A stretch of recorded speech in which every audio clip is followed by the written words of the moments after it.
Okay, ladies and gentlemen, here we are at our next section, which has a title. It's actually two sections combined to one, but I'm going to split this up into two separate lessons, if you will. So I'm just going to do 7-2, which is just exponential equations. Okay, we're going to do the log equations. I'll do that next time. So I'll post a separate video for that one. But on this whole entire page, you see these are all equations that are exponential equations. So what is an exponential equation? So it should look familiar because, again, we were graphing exponential functions in our very first lesson. But an exponential equation is just simply an equation with one or more expressions that have a variable as an exponent.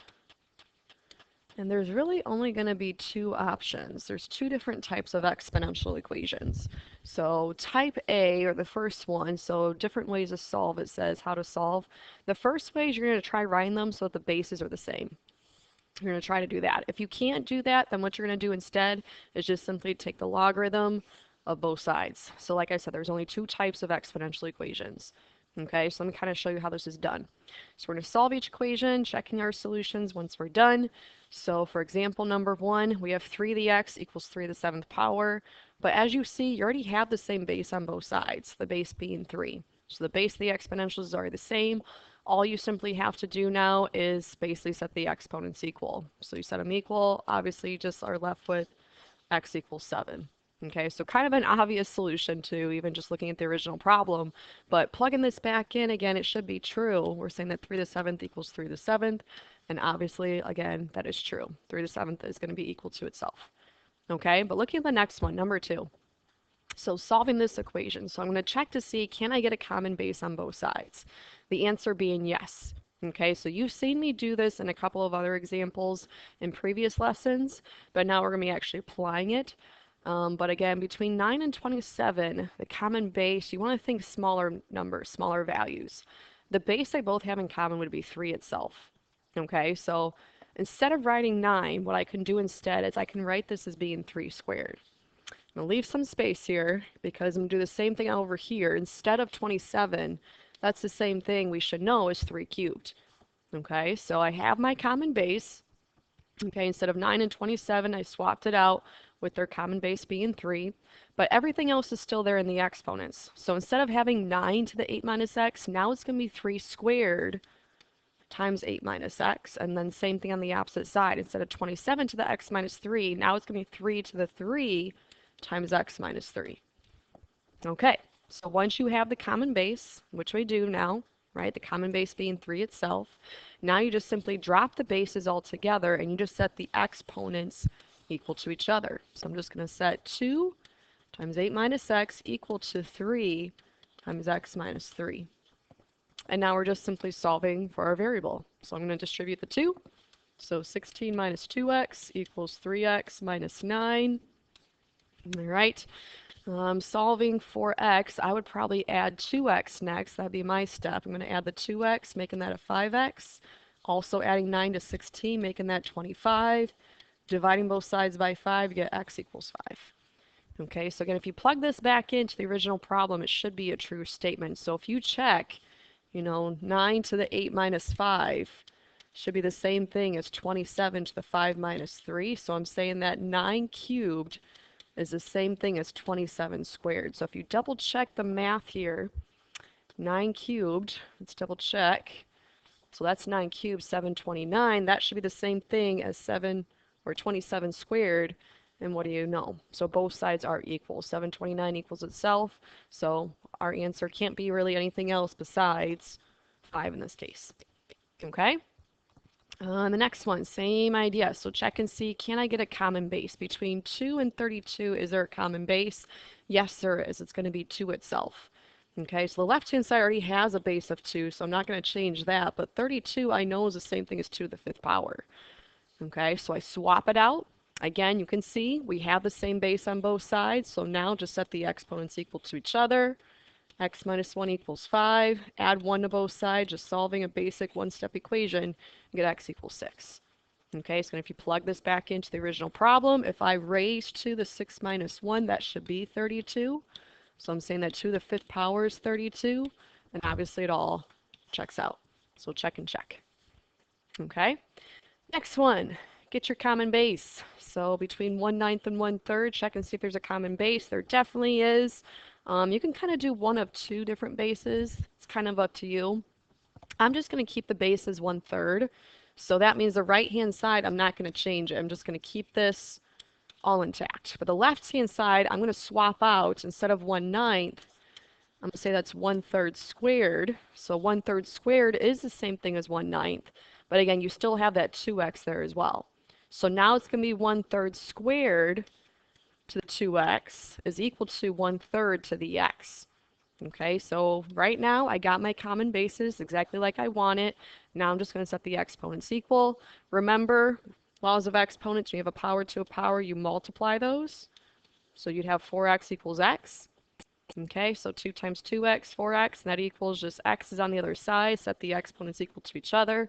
And now solving for x, what we end up with, so you can kind of almost tell exactly what it's going to come out to. But if you can't just yet, go ahead and subtract the 1x. So that'd be 3x equals 0 is what you'd have left on the right-hand side once you subtract x. Dividing both sides by 3, and then obviously x comes out to be 0. So that's the only case scenario that's going to make this true.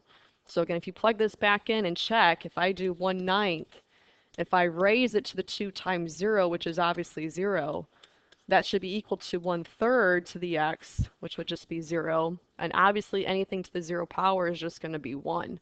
So you basically end up with that 1 equals 1, which all checks out. Okay? Example number 6. So trying to check and see, do we have a common base between 2 and 5? So even thinking about this, we know 2 to the first power is 2. We know 2 squared is 4. And 2 cubed is 8. So there is no common base that we can actually go through and find ourselves. We know it's obviously going to be somewhere between 2 and 3 because 5 is in between 4 and 8. Okay, so if you can't get a common base, what you're going to do now is you're going to log both sides of the equation. So throw my logs here. And what that's going to do, okay, so we're going to use one of those properties that we learned in the previous section. When you throw that log in there, what you can now do is bring your exponent forward. So I'm going to rewrite this to be x times log 2, and that equals log 5. And now to actually solve for x, to figure out my variable, so right now I have x times log 2. So to get rid of log 2, I'm just going to divide it. And that's how you're going to get to your solution. So x is going to be equal to whatever log 5 divided by log 2 comes out to. So let's do that real quick. Log 5, so I type that in, that's log 5, and I want to divide it by log 2, and we get this. So let's go ahead and round this, let's just say to 4 decimals. So it should be about 2.3219. So x is going to be about 2.3219. So if you plug that back in, so if I raise 2 to the 2.3219, it should be about 5. Okay, pretty darn close to it. Again, we are rounding our answer, so if I raise, like I said, 2 raised the 2.2, I'm sorry, 3219, it comes out to be about 5. 4.9999 is obviously the same thing as about 5. Okay, but if I raise 2, if I had that whole entire decimal, let me go up to it. If I were to type this in, it's going to come out to be exactly 5. Okay, but again, since we rounded our answer to just the 4 decimal places, then it's going to be pretty close to 5, close enough. Okay, so look at the next one. So 7.6 and 57.2, again, try and get a common base if you can, but with decimals, I can almost guarantee you there's probably not going to be a common base. So again, what I'm going to do, I'm going to log both sides of the equation. So that means my entire exponent comes forward. So I have d plus 3 now out front times log of 7.6, and that equals log of 57.2. So once you got your logs in there, again, exponent just moves out front. So now we're just trying to get d by itself. So first thing I'm going to do is divide. by log of 7.6. And the last thing we'd have to do to get d by itself is just simply subtract 3, because you have d plus 3, so move the 3, subtracting 3. So this is how you're going to calculate your answer. In this order, we're going to divide log of 57.2, divide it by log of 7.6, and then just simply subtract that by 3. Okay, and that should be our answer. Again, approximating, let's just say to 4 decimals. So d is going to be about, let's start this off here. So I'm going to take the log 57.2, and there's that number. And now I want to divide that by log of 7.6. So divide by log 7.6. And here's what we got. The last thing I want to do, again, is subtract 2. So minusing 2. So again, rounding off our answer here, let's just say, or we're supposed to be subtracting 3, aren't we? I only subtracted 2. Let me do this one more time. So log of 57.2, let me just go back to my original calculations, dividing by log of 7.6 and subtracting 3. Okay, there it is. There's the answer I wanted. So it should be negative 1.0048 as my final solution. So my approximation, again, is going to be negative 1.0048, and there's my solution. Okay, so again, if you were to plug this back in, plug it back in for D, the left-hand side should equal about the right-hand side, pretty darn close to it. Okay, for the next one, number 8, check and see first, is there a common base between 3 and 243? And yes, there is. So if you don't know your 3's too well, we should know hopefully up to 3 to the 4th power is being 81. But if you check, 3 to the 5th power is 243. So I'm going to keep this side as 3 to the x. This is just 3 to the 5th power. Again, same base on both sides, just set the exponents equal then. So x would just have to be 5. Okay, the next one between 8 and 15, I believe there is no common base. So even if you were to try, even 8, for instance, 8 the first is obviously 8, and then it already jumps to 64. Or maybe if you tried something smaller like 2, if you were to try 2, so we know that 2 cubed is 8, right? 2 to the 4th power, though, is going to be 16, not 15. Okay, so pretty close to it, but still not going to quite cut it.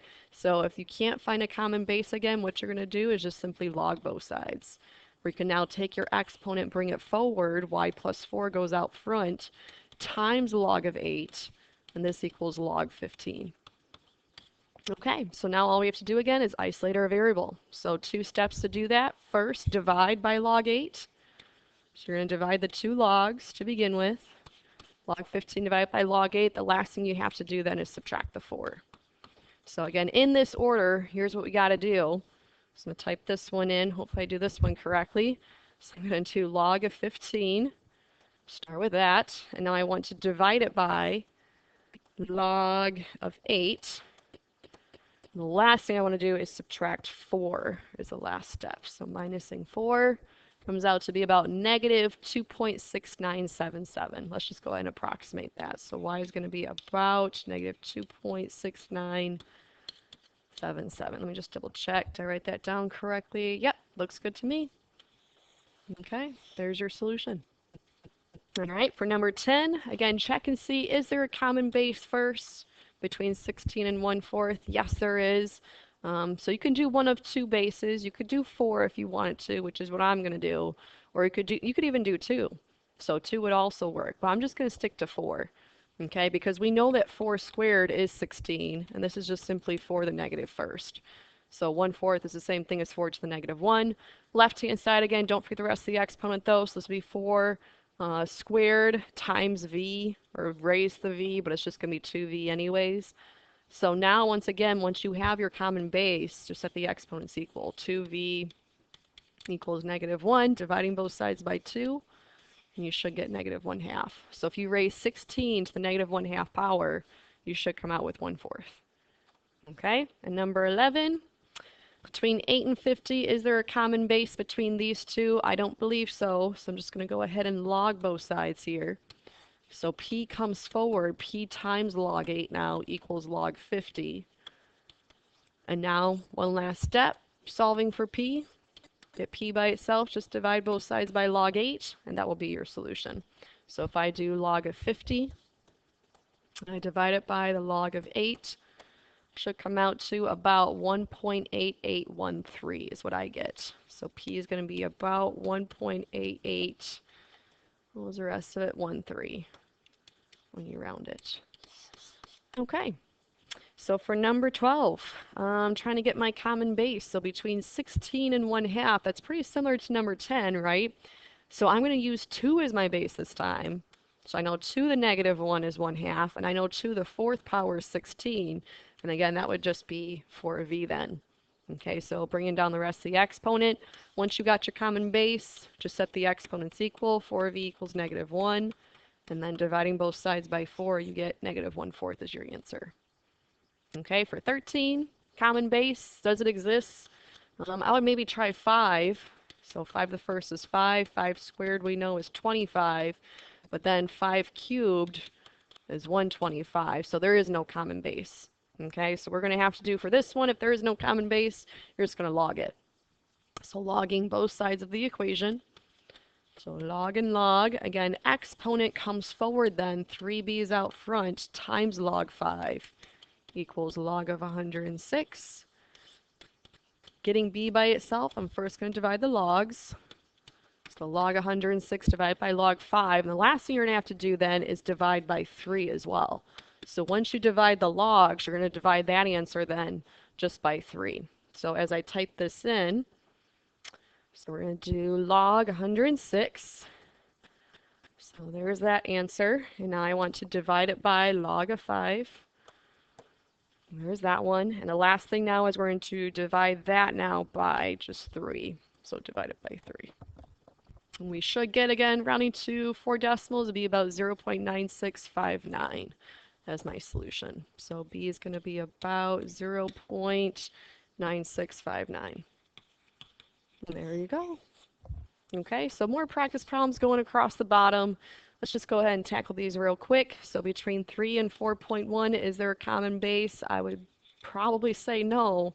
So I'm just going to go ahead and log both sides. So r minus 5 moves out front, times log 3 equals log of 4.1. Getting r by itself, divide the log. So dividing by log 3, and the last thing we'd have to do is just simply add 5. So again, in that order, divide the logs, log of 4.1, divide it by log 3, add 5 to it. It should come out to be about 6.2843. That's your solution. Okay, and the next one, for this one, between 4 and 37, is there a common base? Again, probably not. So I'm going to go ahead and log both sides, bringing my exponent forward. So 5k is out front times log 4, and this equals log of 37. So now getting k by itself, divide the logs. So log 37 divided by log 4, and the last thing then, divide by 5. So once you divide the two logs, divide that answer by 5, and that should be your final solution. So k comes out to be about, I got 0.5209. So if you want to just double check my math on that one, make sure you get the same answer.